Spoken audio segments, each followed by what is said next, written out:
Diawali dengan Cyrus yang diperankan Kevin Hart yang sudah bersiap bersama timnya untuk melakukan pencurian di tempat pelelangan barang seni di Venesia. Cyrus juga memiliki tim lain yang sudah bersiap di London untuk mencuri lukisan Van Gogh. Sementara itu, Abby yang diperankan Gugu Bataro yang merupakan anggota Interpol juga sudah bersiap untuk mengawasi pencurian yang akan dilakukan oleh Cyrus. Abby menyadari kalau Cyrus sudah tahu kalau Interpol sudah mengawasi gerak-gerik timnya. Cyrus terlihat sangat percaya diri ketika melakukan aksinya. Cyrus yang sudah berada di tempat pelelangan memulai aksinya dengan cara menawar barang yang sudah dia incar, yaitu NFT yang dibuat oleh salah satu seniman anonimus yang bernama N8, yaitu yang diperankan Jacob Batalon. Cyrus bersaing ketat dalam tawar-menawar hingga akhirnya mendapatkan barang itu dengan harga $20 juta. Lalu Cyrus langsung memberikan aba-aba kepada timnya untuk menjalankan rencana mereka setelah kegiatan tawar-menawar selesai. Alarm pun berbunyi yang membuat para tamu di pelelangan harus segera dievakuasi. Lalu Cyrus bersama salah satu anggotanya yaitu Mason diperankan Yoon Ji mengajak N8 untuk melakukan pembayaran di kapal yang sudah disiapkannya dan N8 pun mengikuti apa yang ditawarkan oleh Cyrus. Sementara itu Abby langsung bergegas untuk masuk ke tempat pelelangan bersama timnya untuk memperingatkan bahwa telah terjadi pencurian di tempat pelelangan dan menyuruh keamanan di sana untuk mengunci semua akses keluar. Abby menyadari kalau Cyrus ternyata bukan menerkakan hasil karya N8, melainkan N8 itu sendiri, karena Cyrus membutuhkan akses yang lebih untuk mencuri hasil karya seninya. Abby langsung mengejar Cyrus dan menyadari kalau Cyrus sudah melarikan diri menggunakan kapal boat bersama anggotanya, yaitu Mason dan Camilla, diperankan Ursula Corbero, yang juga membawa N8 sebagai target mereka. Abby meminta kepada anak buahnya sebuah kapal boat untuk mengejar Cyrus. Dengan kemampuan hackernya Mason, mereka akhirnya bisa meloloskan diri dari kejaran Abby dengan mudah. Di kota London, Magnus, Billy Magnussen, dan Luke Vivek Kalra berhasil mencuri lukisan yang sudah menjadi target mereka. Sesampainya di kapal, N8 kagum karena kemewahan kapal yang dimiliki oleh Cyrus dan Cyrus menyuruh N8 untuk melepaskan topengnya agar N8 bisa lebih santai ketika bertransaksi. Cyrus pun mengirimkan uang ke rekening N8 sebagai pembayaran NFT yang sudah didapatnya pada pelelangan tadi, lalu mereka berpesta di kapal untuk merayakannya. Di tempat lain, Abby menemukan salah satu penawar yang ada di pelelangan berpura-pura lumpuh, yaitu Denton Vincent de Onofrio, dan dia meminta anak buahnya untuk membawa orang itu kepadanya. Berita tentang N8 yang dicuri pun telah tersebar ke seluruh platform dan N8 yang baru saja bangun dari tidurnya terkejut saat melihat berita itu. Lalu Cyrus memperkenalkan timnya kepada N8 yang merupakan pencinta seni sejati. Cyrus menjelaskan kalau mereka hanya penyelamat karya seni dari tangan yang salah dan hasil penjualan lukisan Van Gogh di pasar gelap mereka gunakan untuk membeli NFT N8. Lalu dari sana mereka mendapatkan keuntungan karena berita penculikan N8 sudah tersebar membuat harga NFT N8 naik hingga $89 juta. Cyrus pun merayakan keberhasilan atas pencurian NFT pertama yang mereka lakukan bersama timnya dan N8. Sementara itu, Denton yang merupakan salah satu anggota Cyrus sedang diinterogasi oleh Abby dan Denton diancam akan masuk penjara selama 20 tahun karena pencurian dan penculikan yang dilakukan oleh kelompoknya. Tidak lama setelah itu, Abby menerima sebuah paket yang isinya adalah fotonya bersama Cyrus ketika masih berstatus pasangan dan Abby pun hanya bisa terdiam. Dan Abby mengajak anak buahnya untuk kembali ke kantor mereka di London. Di kantor Interpol yang ada di London, Abby dipanggil oleh atasannya yaitu Huxley, Sam Worthington, untuk memberikan sebuah tugas. Huxley menjelaskan kalau ada seorang kolektor seni hasil curian, yaitu Jorgensen, Jean Reno, akan melakukan pemindahan emas yang dimilikinya sebagai pembayaran kepada salah satu kelompok hacker yang bernama Leviathan untuk melakukan sebuah penyerangan utilitas, dan penyerang itu akan memberikan keuntungan kepada Jorgensen secara besar-besaran. Informasi itu Huxley dapat dari orang dalam yang dia punya, yaitu Arthur Tick, diperankan Jess Leyden. Lalu Huxley meminta Abby untuk menyuruh Cyrus mencuri emas yang bernilai 500 juta dolar yang akan dipindahkan oleh Jorgensen karena Abby dan Cyrus pernah menjalin hubungan. Abby pun mendatangi tempat tinggalnya Cyrus dan memberitahu tentang penawaran yang diberikan oleh atasannya. Cyrus awalnya menolak karena Jorgensen adalah salah satu orang yang tidak dapat dia ganggu. Tetapi Abby memberikan beberapa penawaran berupa penghapusan jejak kriminal semua anggota Cyrus dan juga Abby mengingatkan kalau Denton yang sekarang berada di kantor Interpol juga akan dipenjara karena Abby memiliki bukti atas pencurian lukisan Van Gogh. Cyrus pun memberitahu Abby kalau dia mau melakukannya kalau Abby terlibat dalam pencurian yang akan dilakukannya karena dia tidak mau Interpol membohongi timnya. Abby merasa kalau Interpol tidak akan mengizinkan hal itu. Cyrus pun menyuruh Abby untuk meminta izin akan hal itu dan dia akan menunggu kabar dari Abby esok harinya. Keesokan harinya terjadi perdebatan antara anggota Cyrus karena ada yang tidak setuju dengan bergabungnya Abby ke tim mereka dan pencurian yang akan mereka lakukan karena berhubungan dengan Jorgensen. Cyrus pun memberikan penjelasan apabila mereka tidak melakukan pencurian ini maka mereka semua akan dipenjara karena pencurian lukisan Van Gogh sudah ketahuan dan semua anggota Cyrus pun hanya bisa mengikuti apa yang harus mereka lakukan demi keselamatan mereka. Abby pun menjelaskan bahwa Jorgensen akan memindahkan emasnya dari London ke Zurich dan pemindahan itu akan dilakukan menggunakan jalur darat dan udara. Lalu Abby ingin emas itu sudah dicuri sebelum menyentuh Zurich.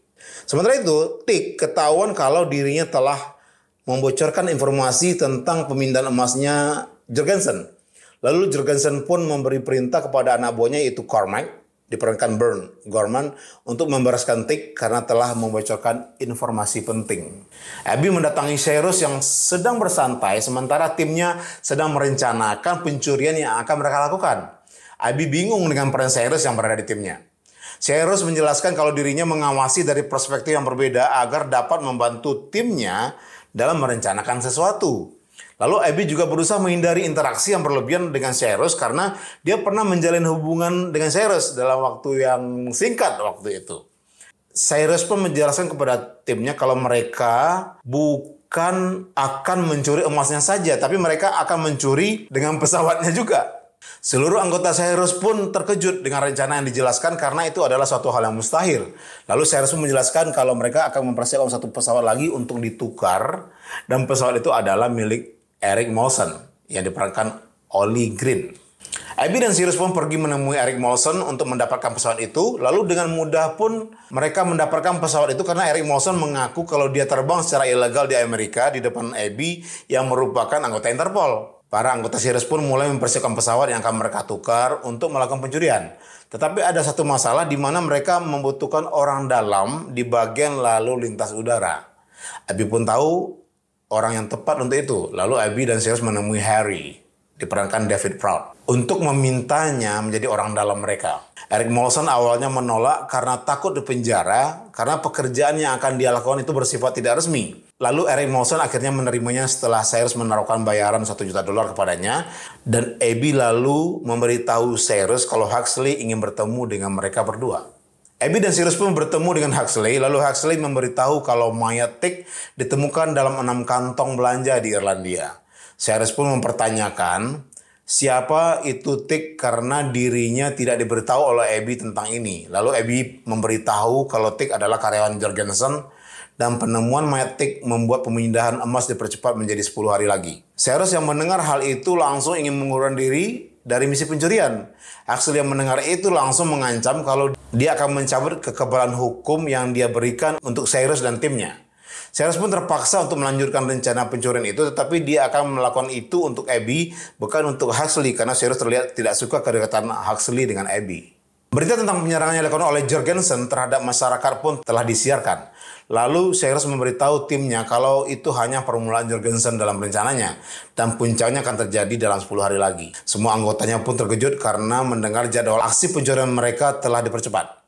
Lalu Cyrus menyuruh semua anggotanya untuk mundur dan membiarkan dirinya melakukan pencurian sendiri karena terlalu banyak risiko dalam pencurian kali ini. Semua anggota Cyrus pun tetap ingin menjalankan pencurian ini karena tidak ingin membiarkan Cyrus melakukannya sendirian. Lalu Abby pun mengatakan kepada Cyrus kalau anggotanya benar-benar menyayanginya. Cyrus pun menyindir Abby karena dia juga membuat Abby bisa menyayanginya dalam waktu yang singkat karena mereka dulu pernah menjalin hubungan yang hanya berlangsung dalam waktu seminggu dan Abby menyangkalnya karena yang Abby rasakan hanya 5 hari. Sementara itu Jorgensen di rumahnya terkesan dengan serangan yang dilakukan oleh kelompok Leviathan, lalu Leviathan pun meminta Jorgensen untuk menyiapkan emas sebagai alat pembayaran mereka. Mason memberitahu kalau ada masalah, yaitu APSP atau alat yang berguna untuk menghilangkan pesawat yang mereka naiki dari radar berbentuk bom, dan itu alat tidak bisa dibawa untuk masuk ke dalam pesawat. Masalah itu pun bisa teratasi berkat saran Abby, yaitu memisahkan komponen-komponen APSP ketika ingin masuk ke pesawat dan membagikannya ke setiap anggota. Pada saat pesawat diterbangkan, mereka akan merakitnya lagi. Setelah semua persiapan selesai, lalu Cyrus dan timnya pun langsung bergerak untuk memulai aksi pencurian mereka. Hari eksekusi pun tiba, semua anggota Cyrus pun bersiap di posisinya masing-masing. Tetapi Cyrus menyadari kalau salah satu anggotanya itu tidak berada di pesawat, yaitu Luke. Cyrus menghubungi Luke untuk memastikan kehadirannya dalam aksi pencurian kali ini. Lalu Luke mengatakan kalau dirinya tidak bisa melakukannya karena terlalu berisiko. Dan Cyrus pun akhirnya memaklumi hal itu. Cyrus tetap melanjutkan rencana mereka dengan melakukan sedikit perubahan terhadap rencana karena ada bagian yang seharusnya dilakukan oleh Luke. Mason pun juga memberitahu Cyrus kalau ada beberapa anak buah Jorgensen yang mengawasi mereka di dalam pesawat. Rencana mereka pun dimulai dengan mengumpulkan komponen yang dibutuhkan untuk membuat APSP di dalam toilet. Tetapi Abby yang menjadi orang terakhir untuk merakit APSP tidak sengaja menjatuhkannya dan hal itu membuat Abby panik karena dirinya tidak tahu cara memperbaikinya. Cyrus pun datang menyusul Abby untuk membantunya memperbaiki APSP. Lalu salah satu anak buahnya Jorgensen mengetuk toilet tempat Abby dan Cyrus berada karena terlalu lama di dalam toilet, dan Abby mengeluarkan suara seperti mereka berdua sedang bercinta di dalam toilet untuk mengulur waktu ketika Cyrus sedang berjuang memperbaiki APSP. Sementara itu Camilla yang menjalankan pesawat palsu sedang berpacu dengan batas waktu yang diberikan karena dia harus menyambungkan pesawatnya dengan pesawat sasaran agar bisa ditukar di udara selagi pesawat dihilangkan dari radar. Cyrus pun berhasil memperbaiki pesawat APSP dan membuat Camilla bisa menyambungkan pesawatnya dengan pesawat sasaran. Sementara itu, Harry yang bertugas sebagai pengawas radar di lalu lintas udara juga berhasil melakukan tugasnya dengan lancar. Setelah masalah pesawat teratasi, Harry yang menjadi orang dalam di lalu lintas udara memerintahkan pilot pesawat sasaran untuk melakukan pendaratan di bandara pegunungan Alpen karena menara pengawas mendeteksi adanya cuaca buruk yang akan mengganggu penerbangan. Cyrus langsung menyuruh Magnus melakukan tugasnya, yaitu membuka berangkas emas karena melihat anak buahnya Jorgensen sudah mulai melakukan pergerakan setelah mengetahui pesawat mereka tidak mendarat di Zurich tepat waktu. Magnus pun langsung bergerak untuk melakukan tugasnya dan Camilla sudah menerbangkan drone yang menjadi pengganti pesawat sasaran untuk mendarat di Zurich. Anak buahnya Jorgensen pun sudah mulai melakukan pergerakan dengan mengeluarkan senjata yang telah mereka rakit karena melihat adanya kejanggalan pada penerbangan mereka. Cyrus dan Abby yang mengetahui hal itu langsung menjatuhkan dua anak buahnya Jorgensen untuk mengulur waktu Magnus bekerja.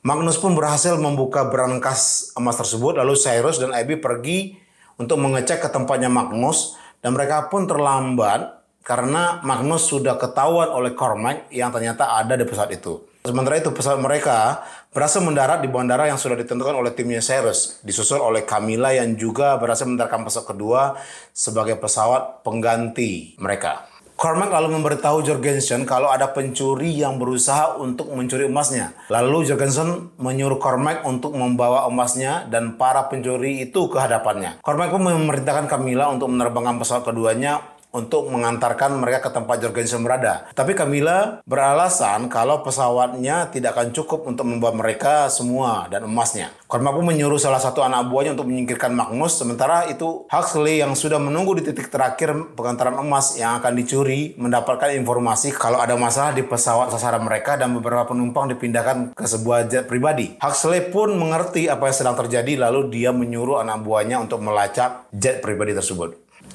Camilla yang sedang menerbangkan pesawat berusaha untuk melepaskan penutup pesawat yang membuat pesawatnya tidak terdeteksi oleh radar dengan cara membelok-belokkan pesawat dengan ekstrim. Sementara itu Magnus berhasil melarikan diri dari todong pistol anak buahnya Cormac dengan keahliannya. Usaha Camilla untuk memunculkan keberadaan pesawatnya pun berhasil dan membuat Huxley tahu kalau pesawat mereka akan menuju tempat kediamannya Jorgensen di Italia. Huxley meminta anak buahnya untuk menghubungi NATO dan melaporkan kalau ada pesawat yang tidak dikenal. Lalu dia pun meminta NATO untuk menjatuhkan pesawat tersebut. Anak buahnya Huxley pun mempertanyakan keselamatan Abby sebagai agen Interpol yang berada di pesawat itu. Tapi Huxley lebih mengutamakan tujuannya, yaitu untuk membuat Jorgensen tidak menerima emasnya. Pesawat NATO pun mulai bergerak untuk menyerang pesawatnya Camilla. Sementara itu Jorgensen kedatangan perwakilan dari Leviathan yang meminta bayaran emas mereka. Dan Leviathan juga mengancam Jorgensen apabila tidak memberikan emas seperti yang dijanjikan, maka semua uang yang dimiliki Jorgensen akan dihabiskan oleh mereka hanya dalam hitungan detik. Jorgensen pun memberitahu kalau emas itu akan datang dalam waktu 1 jam lagi. Pesawat NATO sudah berada di dekat pesawatnya Camilla dan mereka berusaha memberikan peringatan karena mereka sudah melanggar peraturan dalam penerbangan. NATO pun juga memberikan peringatan untuk menyerang apabila mereka tidak memberikan respon. Hari yang bertugas di menara radar pun memberitahu pesawat NATO kalau ada warga sipil di dalam pesawat tersebut.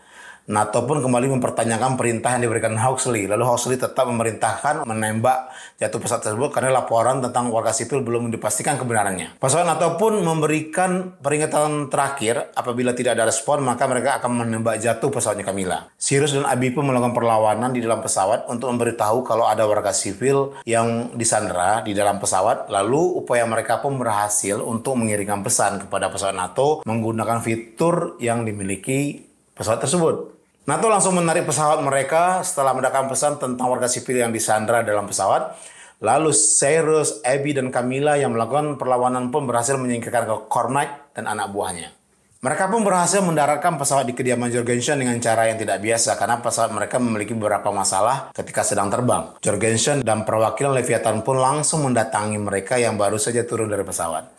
Lalu Jorgensen diberitahu kalau ada agen Interpol di antara mereka bertiga. Perwakilan Leviathan yang mengetahui hal itu langsung mengundurkan diri karena tidak ingin terlibat masalah. Tetapi Jorgensen langsung menembak mati perwakilan Leviathan tersebut karena ingin pergi membatalkan kesepakatan mereka. Jorgensen pun meminta mereka untuk mengaku siapa yang merupakan agen Interpol yang dimaksud. Lalu Cyrus langsung mengaku kalau dirinya adalah agen Interpol yang Jorgensen cari. Jorgensen pun langsung ingin mengeksekusi Cyrus dengan pistolnya, lalu tiba-tiba datanglah polisi setempat ke rumahnya Jorgensen dan menodongkan pistol ke arah Jorgensen. Jorgensen pun mengaku kalau dia hanya mempertahankan propertinya yang didatangi oleh orang asing. Lalu Cyrus langsung memperlihatkan rekaman di mana Jorgensen lah yang telah membunuh perwakilan Leviathan tersebut menggunakan NFT yang telah mereka pasang di badan pesawat mereka. Para polisi yang melihat rekaman tersebut langsung menangkap Jorgensen karena telah terbukti membunuh perwakilan Leviathan tersebut. Lalu datanglah Huxley bersama anak buahnya di kediaman Jorgensen dan memberikan penjelasan kepada polisi setempat apa yang sedang terjadi. Sementara itu anak buahnya Huxley memberitahu Abby kalau orang yang memerintahkan NATO untuk menyerang pesawat mereka adalah Huxley. Abby yang tidak percaya akan hal itu langsung melayangkan tinjunya ke wajah Huxley dan menyatakan kalau dia berhenti dari Interpol. Abby pun pergi bersama Cyrus dan Camilla yang sedang bersiap-siap untuk meninggalkan kediaman Jorgensen. Beberapa minggu kemudian, Cyrus membawa Abby untuk datang ke suatu tempat. Dan Cyrus juga memberitahu Abby kalau dia sudah menemukan karya seni yang dulu adalah milik ibunya dan dicuri. Lalu Cyrus pun membelinya dan akan mengembalikannya lagi kepada Abby. Cyrus juga memberitahu Abby kalau sebenarnya mereka berhasil mendapatkan emas yang asli dengan cara menukarnya dengan emas palsu yang telah dibuat oleh Magnus ketika sedang merencanakan pencurian tersebut. Magnus pun berhasil lolos ketika ditodong oleh anak buahnya Cormac dan langsung kembali ke pesawat dan menjatuhkannya ke tempat yang sudah mereka tentukan. Dan Luke yang awalnya mundur dari pencurian tersebut telah kembali dengan mengamankan emas yang sudah dijatuhkan oleh Magnus. Cyrus dan Abby pun tiba di tempat di mana emas yang mereka tukar dijatuhkan. Lalu di sana semua anggota Cyrus sudah menunggu mereka berdua. Abby pun diberi kesempatan untuk melakukan tugas terakhir, yaitu memunculkan emas yang telah mereka sembunyikan di dasar sebuah danau. Film ini diakhiri dengan Cyrus dan timnya yang merayakan keberhasilan mereka yang telah berhasil mencuri emas yang bernilai $500 juta.